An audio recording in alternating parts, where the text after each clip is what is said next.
Look, it's it flyers, God of Year, और जरा ये सीन देखो। Shocked? I mean black hole जिसे ग्रेविटी का बाप माना जाता है, जो लाइट को तक नहीं बख्शता, उसमें इंटरस्टेलर मूवी का कूपर मस्त जाकर सैर कर रहा है। Here we go. कोई सेंस है इस बात की? वेल, मूवी के डायरेक्टर को बड़ी लग रही है। इनफैक्ट ऐसे इलॉजिकल सीन्स आपको स्पेस मूवीज में खूब दिखाई देंगे। Like for example in Armageddon movie, जिसने दुनिया के सारे एस्ट्रोनॉट्स को तक हिलाकर रख दिया था। अब आप मानोगे नहीं, इसमें नासा एक ऑयल ड्रिलर और उसकी अनट्रेन टीम को एस्ट्रॉइड डिस्ट्रॉय करने के लिए स्पेस में भेजती है। जबकि मुख्य सवाल तो ये था कि हबल स्पेस टेलीस्कोप की पैनी नजर के बावजूद भी नासा को इतना लेट कैसे पता चला about the collision. But collision से याद आया, सनशाइन मूवी ने तो सन को रीइग्नाइट करने के लिए उस पर एक न्यूक्लियर बॉम्ब फोड़ डाला था। पर क्या ये पॉसिबल भी है? वेल, ऐसे ही मूवीज के साइंटिफिक एरर्स को आज हम देखेंगे और उस पर थोड़ी जांच पड़ताल करेंगे in our today's wonderful video titled debunking space movies, जहां आगे मैं आपको गलती से गूगल के फ्री शेयर्स भी दे दूंगा, बिल्कुल वैसे ही जैसे मैंने आपको एप्पल और टेस्ला के फ्री शेयर्स गिफ्ट करे थे। इस वीडियो में भी आप सभी को गूगल कंपनी के फ्री शेयर्स देने वाला हूं। वेल, जब भी हम स्पेस मूवीज देखते हैं तब पहली चीज जो हमें उसमें अट्रैक्टिव लगती है वो है मूवी में दिखाए गए बड़े बड़े एक्सप्लोजन्स और उनसे निकली विस्फोटक आवाज, राइट? झूठ मत बोलना। पर जैसे कि हम बचपन से सीखते आए हैं कि स्पेस एक वैक्यूम है, जहां साउंड तो साला ट्रैवल ही नहीं कर सकता क्योंकि एयर ही नहीं है, तो ये आवाज आती कहां से? और दूसरा, स्पेस में फायर कैसे आता है? Because there is no oxygen in space either. लेकिन फिर भी ये मूवीज इन साइंटिफिक एरर्स में बदलाव लाने की जगह यही गलतियों को हर मूवी में क्यों दोहराते रहते हैं? वेल, इसका जवाब मैं आपसे पूछना चाहूंगा, क्या आप कोई मूवी देखना चाहोगे बिना वो घातक विस्फोटक रूह कपा देने वाले सीन्स के? ऊपर से ये तो अब तक मैंने बात की है सिर्फ साउंड्स की, ऐसे कई मूवीज है जिनमें डायरेक्टर ने पूरा का पूरा स्पेस साइंस ही गलत पोर्ट्रे कर दिया है। मतलब अगर आप मूवीज से सीखने लगे ना तो आपका साइंस हो गया माशाल्लाह, तो आपने कर लिया साइंस में टॉप। सबसे पहले बात करते हैं नंबर 1 फैक्टर की, जो है ग्रेविटी। ग्रेविटी मूवी का ये ओपनिंग सीन बताता है कि 2 एस्ट्रोनॉट्स हबल टेलीस्कोप को रिपेयर कर रहे हैं और फिर सडनली उन्हें मिशन अबॉर्ट करने का मैसेज आता है और उसके पीछे की वजह उनको बताई जाती है डेड रशियन सैटेलाइट के डीब्रीज का हाई स्पीड से उनकी ऑर्बिट की तरफ बढ़ना। बट क्या आपने कुछ नोटिस किया?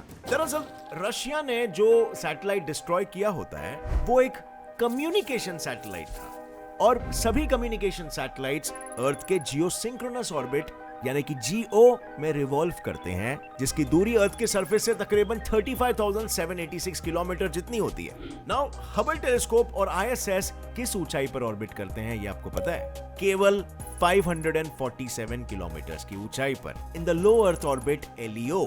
यानी मूवी में टकराव की वार्निंग दे भी दी, जबकि दोनों ऑर्बिट्स के बीच में जमीन आसमान का अंतर है, और किसी जियो में घूमती हुई चीज का अर्थ के एलईओ में आना एक्सट्रीमली इम्प्रॉबेबल होता है। और चलो अगर मान भी लिया कि सैटेलाइट जियोसिंक्रोनस ऑर्बिट में डिस्ट्रॉय होने के बाद उसके डीब्रीज अर्थ के लो अर्थ ऑर्बिट तक आ भी जाते हैं, तब भी इतनी स्पीड से?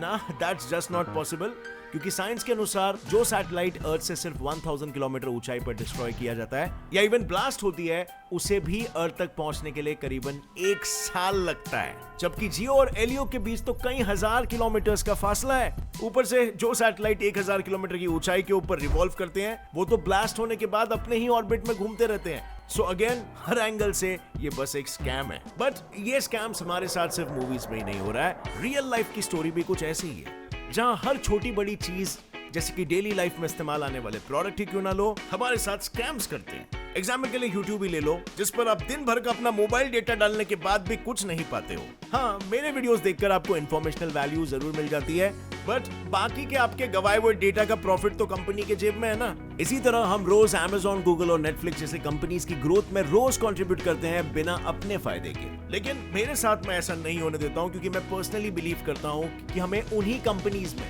इन्वेस्ट करना चाहिए जिन्हें हम डेली यूज करते हैं, और उनके प्रॉफिट में हिस्सेदारी लेनी चाहिए। सो हम बात कर रहे थे ऑर्बिट की। What about Clooney in movies? वो तो आईएसएस और हबल के बीच ऐसे ट्रैवल करते हुए दिखाए गए थे जैसे उनके पास डोरेमोन का एनीवेयर डोर हो। मतलब एक मिनट यहाँ तो दूसरे मिनट कहीं और। I mean no kidding, Hubble telescope Earth की ऑर्बिट में 28.5 डिग्रीज इंक्लाइंड है और अप्रोक्सीमेटली 559 किलोमीटर ऑल्टीट्यूड पर है, whereas ISS की ऑल्टीट्यूड है 420 किलोमीटर और इंक्लिनेशन 51.65 डिग्रीज है। अब इन ऑर्बिटल पैरामीटर्स के साथ यहाँ से वहां जाना मैगी बनाने जितना आसान नहीं है और इसके लिए कई पैरामीटर्स के एनालिसिस, प्लानिंग, कैलकुलेशन और लार्ज अमाउंट ऑफ फ्यूल की जरूरत पड़ती है, जबकि इसके बारे में मूवीज में कुछ भी नहीं दिखाया गया, क्योंकि मूवी बनाते वक्त शायद वो खुद भी इस बात को जानते थे कि रियलिटी में ये एक नामुमकिन काम है and holds no scientific logic as such, just entertainment logic. But wait a minute, जो थोड़ा बहुत साइंस चीजों में दिखाया भी है वो भी असल में कुछ खास सही नहीं था। जैसे कि ये सीन, इस सीन को देखकर शायद आपके भी आंसू निकल आए। ना इमोशनल सीन है इसीलिए नहीं, बल्कि साइंस की धज्जियां जो उड़ाई है इसमें। जैसे कि हमें पता है, जब भी एक इंसान अर्थ पर रोता है तब ग्रेविटी की वजह से उसके टीयर्स जमीन की तरफ खींचे चले आते हैं, लेकिन स्पेस में ऐसा नहीं होता, जिसके पीछे ऑब्वियस रीजन होता है स्पेस में ग्रेविटी का अभाव। लेकिन क्या इसका मतलब मूवी में दिखाया गया ये सीन सही है? वेल, नोप। मूवी में दिखाया गया है कि जैसे ही एक्ट्रेस रोती है उसके आंसू वाटर ड्रॉपलेट बनकर हवा में फ्लोट होने लगते हैं। हालांकि this is not what actually happens when you cry in space, क्योंकि thanks to astronaut Chris Hadfield आज हमें पता है कि टीयर्स का स्पेस में क्या होता है। क्रिस ने खुद एक एक्सपेरिमेंट परफॉर्म करके इसे प्रूव किया है, वो भी कुछ इस प्रकार से। मतलब अगर आप स्पेस में रो रहे हो तो आंसू निकलेंगे, लेकिन ग्रेविटी ना होने की वजह से वो फेस पर ही यहाँ वहां रेंगते रहेंगे। इनफैक्ट इस मूवी में एक और ताजुब की बात तो ये है कि डॉक्टर रायन स्टोन, जो इस मूवी में एक मेडिकल इंजीनियर दिखाए गए हैं, वो हबल टेलीस्कोप रिपेयर करते हैं। Can you imagine that? एक मेडिकल इंजीनियर जिसका मेन रोल होता है मेडिकल सॉल्यूशंस डेवलप करना, वो टेलीस्कोप रिपेयरिंग का काम कर रहा है। Interesting, right? Well, interestingly Armageddon movie में भी कुछ ऐसे ही उटपटांग स्टोरी बताई गई है। Second movie Armageddon. इस मूवी में बताया गया है कि अर्थ पर अगले 18 दिनों के अंदर ही एक बड़ा सा एस्ट्रॉइड टकराने वाला है, लेकिन इतने कम समय में भी द ग्रेट नासा इसका सोल्यूशन निकाल ही लेता है and according to their plan वो न्यूक्लियर बॉम्ब से उस एस्ट्रॉइड को उड़ाने की जगड़ोजहद में लग जाते हैं। But then again you know, इस सोल्यूशन को एग्जीक्यूट करने के लिए वो किसे चुनते हैं? एक ऑयल ड्रिलर और उसकी टीम को। आई मीन जिन्हें स्पेस का एस भी नहीं पता, उन्हें अर्थ को इतने बड़े खतरे से बचाने के लिए भेज दिया जाता है, और वो भी बिना किसी ट्रेनिंग के। मतलब समझ रहे हो? समझ रहे हो आप? समझ रहे हो? एस्ट्रोनॉट्स को जिस चीज के लिए 2 साल की कड़ी ट्रेनिंग भी कम पड़ जाती है, वो इन नौसिखियों के बाएं हाथ का खेल था, ऐसा बताकर इस मूवी ने अपने हाथ खड़े कर दिए। ऊपर से इस मूवी का एक और सरप्राइजिंग एलिमेंट ये है कि एक एस्ट्रॉइड जो पृथ्वी को हिट करने वाला है, उसके बारे में नासा को महज 18 दिन पहले पता चला। We have 18 days before it hits Earth.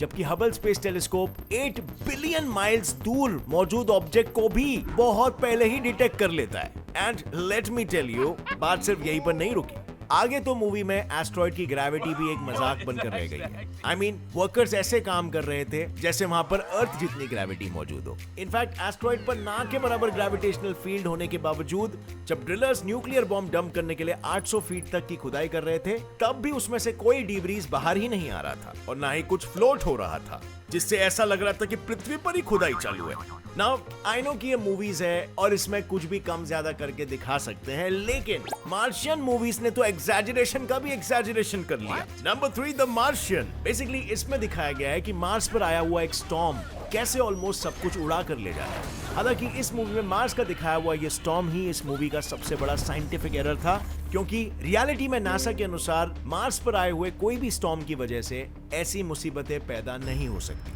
क्योंकि मार्स पर पैदा होने वाली बड़ी से बड़ी आंधी तूफान की स्पीड भी सिर्फ 100 किलोमीटर पर आवर तक की ही होती है, जो एक इंसान को तक अपनी जगह से हिला नहीं सकती। तो पूरी स्पेसशिप तो दूर की बात है, इनफैक्ट अर्थ पर आया हुआ ट्रॉपिकल साइक्लोन भी इससे ज्यादा इंपैक्ट छोड़ के जाता है और इससे 2 गुना ज्यादा स्ट्रॉन्गर विंड्स पैदा करता है। यानी मार्स पर स्टॉर्म कब आया और कब गया ये किसी को पता भी नहीं चलता होगा, लेट अलोन उसे हम डेंजरस समझे। मोरओवर मार्स के एटमॉस्फेयर की डेंसिटी भी अर्थ के एटमॉस्फेयर का सिर्फ 1% है। मतलब मार्स पर तो हवाएं चलती है, बट वो काफी पतली है, जिसमें अगर स्टॉर्म्स भी आए तो भी ज्यादा से ज्यादा आपके कपड़ों पर डस्ट की मल्टीपल लेयर्स जमी होगी और आपका बाल तक बाका नहीं होगा। इनफैक्ट ऐसा एक मार्स का स्टॉर्म 2012 में नासा के क्यूरियोसिटी रोवर ने ऑलरेडी एक्सपीरियंस किया है। जब क्यूरियोसिटी रोवर को मार्स के स्टडी के लिए वहां भेजा गया था, इसी स्टडी के दौरान एक दिन अचानक से मार्स पर एक स्टॉर्म पैदा हो गया, और क्यूरियोसिटी को पता चला कि ये तो फूस है, क्योंकि उससे रोवर पर एक खरोच तक नहीं आई, सिर्फ कैमरास पर कुछ डस्ट के पार्टिकल्स की लेयर कलेक्ट हो गई। मार्स के धूल से बाहर निकलकर अब थोड़ा सनशाइन की तरफ नजर घुमाते हैं डार्लिंग्स। मैं सनशाइन मूवी की बात कर रहा हूं। Number 4, Sunshine. As we all know, sun के पास जाना इज इक्वल टू मौत को गले लगा। इनफैक्ट साइंटिस्ट का तो ये मानना है कि हम सन की तरफ बिना फ्राई हुए सिर्फ 144.8 मिलियन किलोमीटर तक का ही डिस्टेंस कवर कर सकते हैं। अगर इससे 1 भी किलोमीटर आगे गए तो आपका काम तमाम हो गया समझो। लेकिन आप मानोगे नहीं, इस मूवी का मेन मिशन ही सन को रीइग्नाइट करना बताया गया है, जिसके लिए वो सन के करीब न्यूक्लियर बॉम्ब ले जाते हैं, विच इटसेल्फ इज बहुत खतरनाक। बट ताजुब की बात तो यह है कि सूरज के इतने करीब जाने के बाद भी वो वहां ऐसे खड़े रहते हैं जैसे बीच पर सन बात ले रहे हो। Can you believe this? Sun, जिसे आग का तपता हुआ गोला कहा जाता है, इस मूवी ने तो उसके पीछे का पूरा साइंस ही बदल दिया और उसे बहुत ही ह्यूमन फ्रेंडली बना दिया।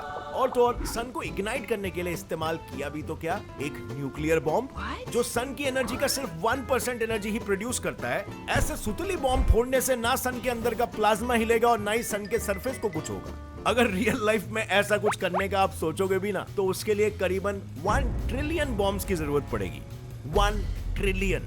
खैर, अब जरा ये देखो, isn't that dangerous? मतलब जैसे ही कोई सेलेस्टियल बॉडी ब्लैक होल के पास जाती है, वो उसे लिटरली एक नूडल की तरह अंदर की तरफ खींच लेता है। I mean spaghettification, right? अब जरा इसी के जगह इंटरस्टेलर मूवी का ये सीन देखो, जिसमें कूपर ब्लैक होल की सैर कर रहा है। I mean absurd, right? Well, चलिए इस absurdity को डिटेल में डिबंक करते हैं। Number 5, Interstellar. Now I know कि रियल लाइफ में ये आपको खुद को पता है कि ब्लैक होल के अंदर जिंदा जाना is next to impossible, because black hole के पास की ग्रेविटी बहुत ज्यादा होती है, जिसकी वजह से उसकी ग्रेविटेशनल फील्ड के अंदर कोई भी ऑब्जेक्ट आया तो उसका बच पाना नेक्स्ट टू इम्पॉसिबल है। लेकिन इस मूवी में बताया गया है कि एक पूरा स्पेसशिप ऑलमोस्ट ब्लैक होल के एक्रीशन डिस्क के पास से गुजर जाता है, वो भी सही सलामत। लेकिन सबसे बड़ा सवाल तो ये था कि इन्हें ब्लैक होल दिखा कैसे? अब फ्रेंड्स, जैसे मैंने कहा कि ये सभी मूवीज है और मूवीज में हर नामुमकिन चीज मुमकिन हो जाती है, क्योंकि मूवीज का मेन मकसद ही होता है entertainment. So let us all take it with a pinch of salt. Movies देखने में सभी को बहुत मजा आया, आई एम डैम श्योर। अब यहाँ पर एक पैराडॉक्सिकल क्वेश्चन मैं आपको पूछना चाहूंगा। अगर मूवीज में आपको सही फिजिकल लॉज और इवेंट्स दिखाने लग गए, तो क्या आप मूवी को देखना पसंद करोगे? क्योंकि उसकी एंटरटेनमेंट वैल्यू तो कम हो जाएगी। क्या आप ऐसी मूवी पसंद करोगे? नीचे कमेंट सेक्शन में मुझे बताना, जो एक्यूरेसी से फिजिक्स के ट्रू लॉज बताती है और फिर चाहे आपको इतना एंटरटेनिंग ना भी लगे। वीडियो से कुछ भी नया सीखने मिला तो एक लाइक जरूर ठोकना, और ऐसे इंटरेस्टिंग नॉलेजेबल वीडियोस आगे भी देखने के लिए, अपने ज्ञान को बढ़ाने के लिए चैनल को सब्सक्राइब कर लो। With that said, as always friends, stay curious, keep learning, keep growing. जय हिंद।